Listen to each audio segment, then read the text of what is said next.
A ghazal is a lyrical poem full of amorous behavior. It's full of love. The love could be in the form of celebration or in the form of separation. But the shades of love and the journey of love is beautifully expressed in couplets. वो जो हम में तुम में करार था, तुम्हें याद हो कि न याद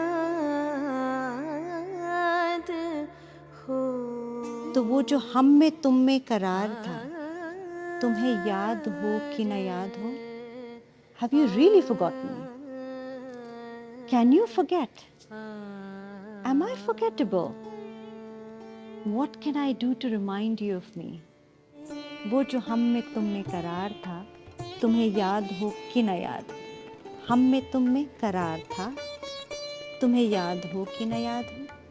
वो जो हम में तुम में करार था, तुम्हें याद हो कि न याद हो?